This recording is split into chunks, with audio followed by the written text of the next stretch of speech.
ಅಖಾಡ big fight ವಿಶೇಷ ನಾನು ಮತ್ತೆ ಮುಂದುವರಿಸ್ತಾ ಇದ್ದೀನಿ. ಲೋಕೇಶ್ವರ್ ಅವರಿದ್ದಾರೆ ಇದೀಗ ನಮ್ಮೊಂದಿಗೆ, ನಿವೃತ್ತ ಪೊಲೀಸ್ ಅಧಿಕಾರಿ. ಅವ್ರನ್ನು ಮಾತಾಡಿಸ್ತೀನಿ ನಾನು. ಲೋಕೇಶ್ವರ್ ಸರ್, ಸ್ವಾಗತ ನಿಮಗೆ ಒಂದು ಡಿಬೇಟ್ಗೆ. ನಮಸ್ಕಾರ. ರಮಾಕಾಂತ್ ಹೇಳಿ.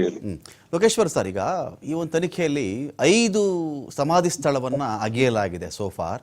ಇದರಲ್ಲಿ ಒಂದು ಕಡೆ ಒಂದು ಪ್ಯಾನ್ ಕಾರ್ಡ್ ಸಿಕ್ಕಿದೆ, ಒಂದು ಕಡೆ ಒಂದು ಡೆಬಿಟ್ ಕಾರ್ಡ್ ಸಿಕ್ಕಿದೆ, ಒಂದು ಯಾವುದೋ ಒಂದು ಬ್ಲೌಸ್ ಪೀಸಲ್ಲಿ ಸಿಕ್ಕಿರುವಂಥ ಸಾಕ್ಷ್ಯಗಳು ಮಾತ್ರ ನಮ್ಗೆ ಇಲ್ಲಿವರೆಗೂ ಈ ತನಿಖೆಯಲ್ಲಿ ಸಿಕ್ಕಿರ್ತಕ್ಕಂಥ ವಿಚಾರಗಳು.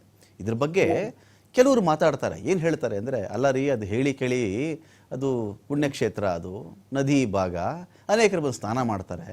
ಒಮ್ಮೆ ನದಿ 5 ಅಡಿನೋ 6 ಅಡಿನೋ ನೀರಿನ ಮಟ್ಟ ಜಾಸ್ತಿ ಆದರೆ, ಪ್ರವಾಹ ಆದರೆ, ಸರ್ವೇ ಸಾಮಾನ್ಯವಾಗಿ ಜನಗಳ ಬಟ್ಟೆನೋ ಬ್ಯಾಗೋ ಈ ಥರ ಹೋಗ್ಬಿಡುತ್ತೆ. ಅದರ ಮೇಲೆ ಕೆಸರು ಎಲ್ಲ ಮಣ್ಣು ಮುಚ್ಕೊಂಡು ಅದು 1 ಅಡಿ ಆದರೂ ಆಗಬಹುದು, 2 ಅಡಿ ಆದರೂ ಆಗಬಹುದು. ಇದರಲ್ಲಿ ಯಾವ ದೊಡ್ಡ ಆಶ್ಚರ್ಯ ಇದೆ? ಇದೊಂದು ಹೇಳ್ತಾ ಇದ್ದಾರೆ. ID ಕಾರ್ಡ್ ಸಿಗೋದಲ್ಲ ಮುಖ್ಯ, ಅದೇನು ಅಸ್ಥಿಪಂಜರ ಅಂತ ಹೇಳ್ತಾ ಇದ್ದಾನೆ, ಅದು ಸಿಗಬೇಕಾಗಿತ್ತಲ್ಲವ ಅಂತ ಕೆಲವರ ಅನುಮಾನ. ಒಂದು ತನಿಖೆ, ಈಗ ನಿಮ್ಮ ಒಂದು ಕೆರಿಯರಲ್ಲೂ ಕೂಡ ಯಾರನ್ನೋ ಸಾಯಿಸ್ಬಿಟ್ಟಿದ್ದಂತೆ, 5 ಜನ ಸಾಯಿಸಿದ್ದಂತೆ, 3 ಜನ ಸಾಯಿಸಿದ್ದಂತೆ, ಎಲ್ಲೋ ಹೂತು ಬಿಟ್ಟಿದ್ದಂತೆ ಅಂತ ಬಂದಾಗ ಯಾವ್ದು ಅಂತಿಮ ಸರ್ ಈ ತನಿಖೆ ಅಂತ ಬಂದಾಗ?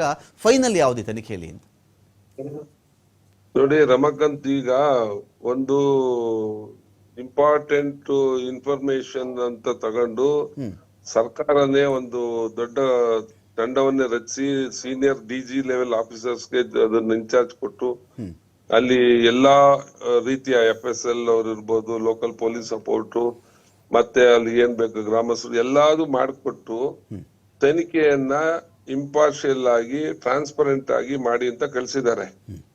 ಈಗ ಆ ಇನ್ಫಾರ್ಮೇಶನ್ ಏನಿದೆ ಅದರಲ್ಲಿರೋ ವಿಚಾರಗಳನ್ನೆಲ್ಲ ಎಕ್ಸಾಸ್ಟ್ ಮಾಡಬೇಕು, ಡೌಟ್ ಯಾವ್ದು ಇಲ್ದಂಗೆ ಕ್ಲಿಯರ್ ಮಾಡ್ಕೋಬೇಕು. ಈಗಾಗ್ಲೇ ನಮ್ಮ ಯಾರೋ ಒಬ್ರು ಜೊತೆ ಅವಲೇ ನಾನು ಅವ್ರ ಹೆಸರು ನೋಡ್ಲಿಲ್ಲ, ಅವರು ಹೇಳಿದ್ರು ಪ್ಯಾನ್ ಕಾರ್ಡ್ ಬಗ್ಗೆ ವೆರಿಫೈ ಮಾಡೋದು. ಸಂಕೇತ್ ಅಣಿಗೆ ಸರ್ ಅಂತ ಸುಪ್ರೀಂ ಕೋರ್ಟ್ ವಕೀಲರವರು ಹೇಳಿ. ಸಾರಿ ಸಂಕೇತ್ ಅವರೇ, ಅವ್ರು ಹೇಳಿದ ಪ್ರಕಾರ ಎಲ್ಲಾ ವಿಚಾರನೂ ಎಕ್ಸಾಸ್ಟ್ ಮಾಡ್ಬೇಕಾಗುತ್ತೆ.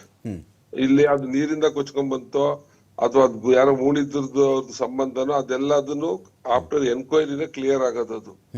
ಅದು ಒಂದು ವಿಚಾರ. ಎರಡನೇದೀಗ ಅವನು 13 ಜಾಗ ತೋರಿಸಿದಾನೆ. 13 ಜಾಗ, ಈಗ 15 ಇಟ್ಕೊಳ್ಳಿ. 15 ಅದು ಸಿಗುತ್ತೋ ಬಿಡುತ್ತೋ ಇವರು ಎಕ್ಸಾಸ್ಟ್ ಮಾಡ್ಲೇಬೇಕು. ಅಷ್ಟರಲ್ಲೂ ಅವ್ರು ವೆರಿಫೈ ಮಾಡ್ಬೇಕು. ಆಗಲೇ ವಿಚಾರಗಳಿಗೆ ಒಂದು ನೆಕ್ಸ್ಟ್ ಸ್ಟೇಜ್ ಏನ್ ಮಾಡೋದು ಅಂತ ಡಿಸ್ಕಷನ್ ಬರೋದು. ಈ ಸ್ಟೇಜ್ ಅಲ್ಲಿ ಅದನ್ನ ಯೋಚನೆ ಮಾಡಕ್ ಆಗೋದಿಲ್ಲ. ಯಾಕೆಂದ್ರೆ ಅವನು ಫಸ್ಟ್ ಸ್ಟೇಜ್ ಅಲ್ಲಿ ಅವನು ಒಂದು ಬುರುಡೆ ಎಲ್ಲ ಏನೋ ಸಿಕ್ಕಿದೆ ಅಂತ ತಗೊಂಡೋಗಿ ಕೋರ್ಟ್ ಅಲ್ಲಿ 164 ಸ್ಟೇಟ್ಮೆಂಟ್ ಮಾಡಿ, ಮತ್ತೆ ಅವನಿಗೆ ಲೀಗಲ್ ಸಪೋರ್ಟ್ ಏನ್ ಬೇಕು ಅದೆಲ್ಲ ಮಾಡ್ಕೊಂಡು ಹೈ ಲೆವೆಲ್ ಅಲ್ಲಿ ಅವನು ಇದ್ರ ಬಗ್ಗೆ ಅಪ್ರೋಚ್ ಮಾಡಿರೋದ್ರಿಂದ ಇದು ಸ್ವಲ್ಪ ಕಾಂಪ್ಲಿಕೇಟೆಡ್ ಅನ್ಸುತ್ತೆ ಇನ್ವೆಸ್ಟಿಗೇಷನ್. ಮತ್ತೆ ಬೇಸ್ಲೆಸ್ ಅಂತಾನು ಈಗೆಲ್ಲ ಜನಕ್ಕೆ ಅನ್ಸಿರ್ಬೋದು, ಯಾರು ಧರ್ಮಸ್ಥಳದ ಅಲ್ಲಿ ನಂಬಿಕೆ ಇರೋ ವರ್ಗಕ್ಕೆ ಇದೆಲ್ಲ ಸುಳ್ಳು, ನೋಡಿ ಈ ತರ ಎಲ್ಲ ಮಾಡಿದಾನೇನೋ ತರ ಅನಿಸ್ತಿದ್ರು ಕಾನೂನು ಚೌಕಟ್ಟಲ್ಲಿ ನೀವು ಕ್ಲಿಯರ್ ಆಗೋವರೆಗೂ ಅದನ್ನ ಮಾತಾಡಕ್ಕೂ ಬರೋದಿಲ್ಲ, ಹೇಳಕ್ಕೂ ಬರಲ್ಲ, ಫೈನಲ್ ಮಾಡಕ್ಕೂ ಬರಲ್ಲ. ಹಾಗಾಗಿ ಆ ಬಟ್ಟೆ, ಆ ಪ್ಯಾನ್ ಕಾರ್ಡು ಮತ್ತೊಂದು ಅದೆಲ್ಲದು ಒಂದ್ ಸೈಡ್ ಅಲ್ಲಿ ವೆರಿಫೈ ಆಗುತ್ತೆ. ಅದೆಷ್ಟು ಜಾಸ್ತಿ, ನಾಟ್ ಮ್ಯಾಟರ್ ಆಫ್ 1 ಡೇ, ಎಲ್ಲ ಮ್ಯಾಟರ್ ಅದನ್ನ ವೆರಿಫೈ ಮಾಡಾಕ್ತಾರೆ. ಅದು ಅಷ್ಟು ಫಾಸ್ಟ್, ಯಾಕಂದ್ರೆ ಹೈ ಲೆವೆಲ್ ಟೀಮ್ ಇರೋದ್ರಿಂದ ಅದೆಲ್ಲ ಫಾಸ್ಟ್ ಆಗಿ ಮಾಡ್ತಾರೆ. ಸರ್, ಈಗ ಹೆಣಗಳನ್ನ ಹೂತವನಿಗೆ, ಲೋಕೇಶ್ವರ್ ಸರ್, ಹೆಣಗಳನ್ನ ಹೂತವನಿಗೆ ತಾನು ಹೂತಿರ್ತಕ್ಕಂಥ ಜಾಗ, ಈ ಅದರ ಮೆಮರಿ ಪವರ್, ಆ ಮನುಷ್ಯನ ಮೆಮರಿ ಪವರ್ ಎಷ್ಟು ವರ್ಷಗಳವರೆಗೆ ಇರಬಹುದು? ಯಾರೇ ಆಗಿರ್ಲಿ ಅದನ್ನ ಕ್ವಶನ್ ಮಾಡೋದು ನೆಕ್ಸ್ಟ್ ಸ್ಟೇಜ್ ಅಲ್ಲಿ. ಅದೆಲ್ಲ ಈಗ ಚರ್ಚೆ ಮಾಡಕ್ಕೆ ಆಗಲ್ಲ. ಅದು 20 ವರ್ಷದ ಹಿಂದೆದು. ನಾವು ತಮಾಷೆಗೆ ಹೇಳೋದಾದ್ರೆ, ತೋಟದೊಳಗೆ ಇಟ್ಟಿರೋ ಗಿಡಗಳನ್ನ ಎಲ್ಲೆಲ್ಲಿ ನಾವು ನೆಟ್ಟಾಗ ಯಾವ್ಯಾವ ವರ್ಷ ಇಟ್ವು, ಯಾವ ಗಿಡ ಮೊದ್ಲಿಕ್ಕದು ಯಾವ ಗಿಡ ಆಮೇಲೆ ಇಕ್ಕದು ಅಂತ ಹೇಳಕ್ಕೆ ಬರೋದಿಲ್ಲ. ಅರ್ಥ ಆಯ್ತಾ? ಈಗ ಅವನು ನೈಟ್ ಅಲ್ಲಿ ಯಾರೋ ಹೇಳಿ ಡೈರೆಕ್ಷನ್ ಮೇಲೆ ಹೋಗಿ ಎಲ್ಲೆಲ್ಲ ಉಣ್ ಬಂದೆ ಅಂತ, ಅವನೇನು ಹಗಲೊತ್ತು ಉಣಕಂತೂ ಆಗಿರಲ್ಲ. ಇದೆಲ್ಲ ವಿಚಾರಗಳು ಅವ್ನು ಹೇಳಿರೋ ಪ್ರಕಾರನು ನೈಟು ಅಷ್ಟೊಂದು ಕಾಡಲ್ಲಿ ಒಬ್ನೇ ಹೋಗಿ ಇಷ್ಟೆಲ್ಲ ಉಣಿ ಮಾಡಿ ಇದೆಲ್ಲ ಅನ್ನೋದು ಪ್ರಶ್ನೆ ಎಲ್ಲಾರ್ಗು ಡೌಟ್ಫುಲ್ ಇದೆ. ಆದ್ರೂ ಈಗ ಕಾನೂನು ಚೌಕಟ್ಟಲ್ಲಿ ಅದನ್ನ ಕ್ಲಿಯರ್ ಮಾಡ್ಬೇಕಾಗಿದೆ, ಅವ್ನು ಹೇಳಿದ ಸತ್ಯನ ಸುಳ್ಳ ಅಂತ. ಹಾಗಾಗಿ ಇದು ಹೈ ಲೆವೆಲ್ ಕಮಿಟಿ ಇರೋದು, ಟೀಮ್ ಇರೋದ್ರಿಂದ ಅವನ ಪ್ರತಿಯೊಂದು ಮಾತನ್ನು ಈಗ ಕನ್ಸಿಡರ್ ಮಾಡ್ಕೊಂಡೇ ಮಾಡ್ಬೇಕಾಗಿದೆ. ಕೊನೆವರೆಗೂ ಅವನನ್ನ ನಾವು ನೆಗ್ಲೆಕ್ಟ್ ಮಾಡಿ ಮಾತಾಡೋ ಪ್ರಶ್ನೆ ಈಗ್ಲೇ ಬರೋದಿಲ್ಲ. ಆಮೇಲೆ ಅವನ ಮೇಲೆ ಕಾನೂನು ತೆರಗಿಸೋಂಥದ್ದು ಮತ್ತೊಂದು ಅದೆಲ್ಲ ಚರ್ಚೆ ನೆಕ್ಸ್ಟ್ ಬರ್ತೈತೆ ಅದೆಲ್ಲ. ಅಲ್ಲ ಈಗ ಲೋಕೇಶ್ವರ್ ಸರ್, ಈಗ ಸೋಷಿಯಲ್ ಮೀಡಿಯಾದಲ್ಲಿ ಏನು ಬರ್ತಿದೆ ಅಂದರೆ, ಏನು ಸಿಕ್ಕಿಲ್ಲ 5 ಗುಂಡಿನಲ್ಲಿ, ಇವನು ಸುಮ್ಮನೆ ಗುಂಡಿ ತೋಡಿಸ್ತಾ ಇದ್ದಾನೆ.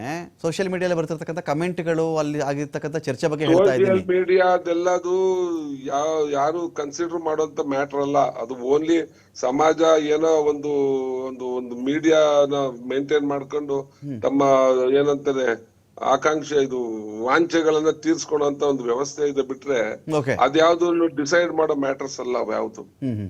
ಈಗ ಅವನು 108 ಕಡೆ ನಾನು ಹೂತಿದ್ದೀನಿ ಅಂದ್ರೆ 108ನೇ ಕಡೆನೂ ಕೂಡ ಅಗಿಯಲೇಬೇಕು. 107 ಕಡೆ ಸಿಕ್ಲಿಲ್ಲ ಅಂದ್ರೆ 108ನೇದಕ್ಕೆ ವ್ಯಾಲ್ಯೂ ಇಲ್ಲ ಅಂತ ಆಗಲ್ಲ ಅಲ್ವಾ? ಇಲ್ಲ, ಈ ಪ್ರಶ್ನೆಯಲ್ಲಿ ನೀವು ಎಕ್ಸಾಸ್ಟ್ ಮಾಡ್ಬೇಕು ಅಂತ ಅದೇ ಹೇಳಿದ್ದೀನಿ ನಾನು. ಅವ್ನ ಇನ್ಫಾರ್ಮೇಶನ್ ಅನ್ನ ಕಂಪ್ಲೀಟ್ ಎಕ್ಸಾಸ್ಟ್ ಮಾಡಿ ಆಮೇಲೆ ನೀವು ವಿಚಾರಕ್ಕೆ ತರಬೇಕು ಕನ್ಕ್ಲೂಷನ್ ಅಲ್ಲಿ. ಈ ಅಲ್ಲಿವರೆಗೂ ಅದ್ ಮಾಡಕ್ ಬರೋದಿಲ್ಲ. ಇಲ್ದಿರ ಯಾರೋ ಲೋಕಲ್ ಪೊಲೀಸ್ಗೆ ಹೇಳ್ಬಿಡ್ತಿದ್ರು, ನೋಡ್ರಿ ಅವ್ನ ಏನೇನು ಹೇಳ್ತಾರಲ್ಲ ತೆಗ್ಸಿ ನೋಡಿ ಅದೇನ್ ಚೆಕ್ ಮಾಡಿದ್ದು ಹೇಳ್ಬಿಡ್ತಿದ್ರು. ಓಕೆ. ಯಾಕೆ ಈ ಲೆವೆಲ್ ವರ್ಗು ಮಾಡಿದ್ದಾರೆ? ಈ ಲೆವೆಲ್ ವರ್ಗು ಡಿಜಿ, ಐಜಿ, ಒಬ್ರು DIG ಮತ್ತು SP ಮತ್ತೊಂದು ಆ ಲೆವೆಲ್ ಅಲ್ಲಿ ಮಾಡಿದಾರೆ ಅಂದ್ರೆ ಅದಕ್ಕೆ ಏನೋ ಒಂದು ವಿಚಾರ ಅದ್ರಲ್ಲಿ ಇದೆ ಅನ್ನೋ ತರದಲ್ಲಿ ಅವ್ರು ಹೊರಟಿರೋದು. ಓಕೆ. ಅದಕ್ಕೋಸ್ಕರ ಅವ್ರು ಮಾಡ್ಲೇಬೇಕಾಗುತ್ತೆ ಇಲ್ಲಿ. ಫೈನ್.